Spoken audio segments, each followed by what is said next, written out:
guys, Ralph here. True Power, Trumpet Fitness, and welcome to Terrific Tuesday. Yeah, you saw the thumbnail. I spent the weekend in Penn State and got an impromptu tour of the facility. And we're going back this weekend to see the Potato Bowl. They're playing Idaho State. And yeah, let me talk about it a little bit, because the whole experience, like everything Penn State, is bigger than life. It really is extraordinary, and they do a terrific job there. Anyway, I haven't played yet today. I take that back. I had 2 students, and I noodled around a little bit for the students, but I have not warmed up or anything. Let's see what we got.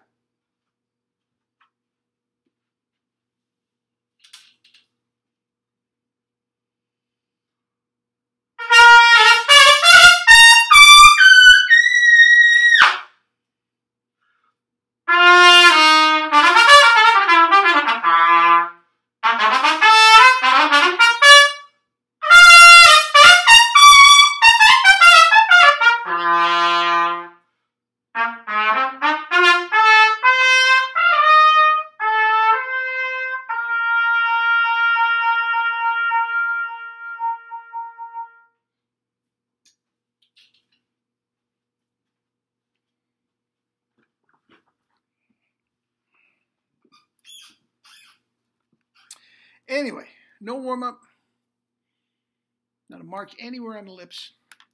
That is what I love about the True Power system, guys. Double C's. Maynard would love to have double C's. Well, he's not with us anymore, but love to have double C's. Then I go down and do some barbed wire without even taking the mouthpiece off my lips. And what I like the best, you just end on a middle C with complete control, with a nice, rich, mellow tone that goes at a decrescendo down to nothing that any orchestral conductor would love to have. Guys, why? Because everything's relaxed. Now, we're not going to get into too much pedagogy today, but as I told you,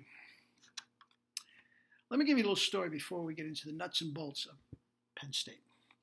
When one of my first assistant principals, a wonderful, wonderful administrator, I won't use his name, well, it doesn't matter, you won't care. His name is Dennis Wilkinson. He was in middle school administrator in Stamford, Connecticut, where I taught for 28 years. Anyway, Penn State grad, okay? And he would walk around with the most gaudy, huge Penn State class ring.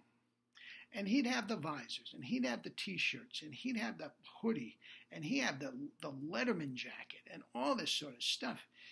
And just preening, and a smile from ear to ear that, you know, they beat Penn State, and heaven forbid, my Lord, if they won the national championship or whatever.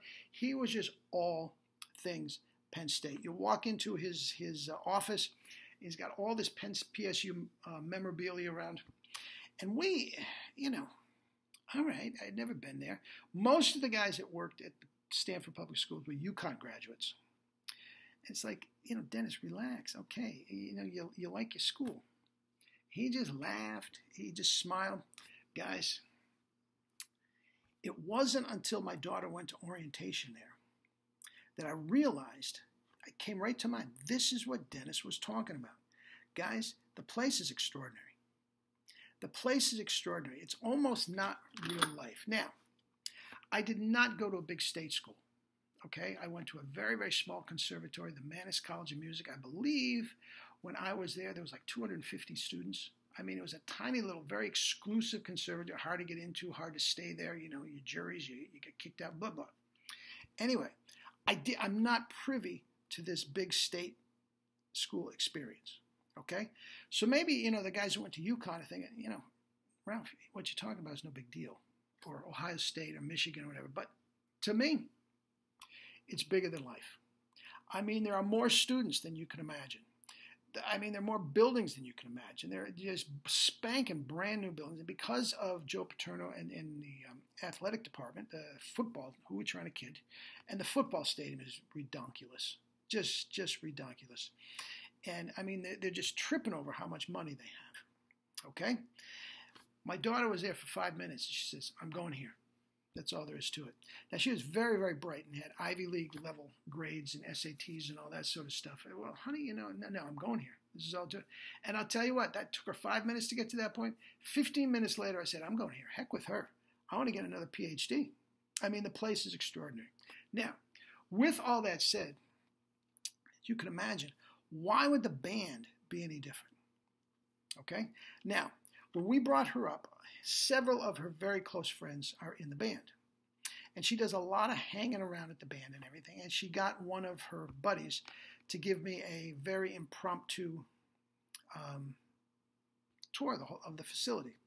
And like everything else, it's just state of the art. Now, a little more background here. As you know, I played professionally for 15 years before I got into public school teaching. And in public school, I did everything music. I did general music. I did band right from elementary school right up to high school, and I've taught everything in between. Okay? I do have lots of college students that I teach privately, but I have never taught at a university level. And this is a completely different ball of wax. I mean, it's just a completely, the magnitude of the operation that you have to have a director that just knows what they're doing, and they do. The director, Drain, okay? And he does an extraordinary job. But, you know, your basic high school band director is going to be overwhelmed with this type of thing. And if you look at the guys that get those jobs, it's usually a guy that went through the program as an undergrad, you know, got their bachelor's degree at Penn State, then got a graduate assistantship with the band program and got his master's there, and then is taking his PhD there and all that sort of thing, and, you know, graduated to an assistant percussion. But they grow up, they're groomed for this type of operation. Basic guys like, I mean, I used to have a $150 budget. I buy a handful of reeds and some valve oil. This guy, what he's got, I mean, it's extraordinary what's going on. I mean, the facility is state of the art. The band room is absolutely enormous. This year, it's 315 kids. Okay? The instrument closet, I mean, is nothing more than an enormous warehouse from floor to ceiling, the ceiling up as far as the eye can see. State-of-the-art instruments. Every single one of the kids has a practice horn as well as a game horn, all state-of-the-art Yamaha. State-of-the-art Yamaha. I mean, you know, compared to my little silly little band closet full of mold, you know, and I had to throw 3 clarinets out every summer because they're, I mean, please. This is extraordinary. And they do a wonderful job. I've heard them play several times. Several times. I did not hear them play that much on this trip. It was basically just to see the facility itself. And then, you know, the band room and the instrument closet and all this sort of stuff. They're in girls' and boys' locker room. I mean, you go into the office area, and it's like this mausoleum of all things Penn State band, past and present, with old uniforms and everything. It's like a museum. It's like a museum. It's just, and the magnitude of the operation is off the charts, and the band is terrific. The band is terrific. I tell you what, guys, they take pride in their pregame show,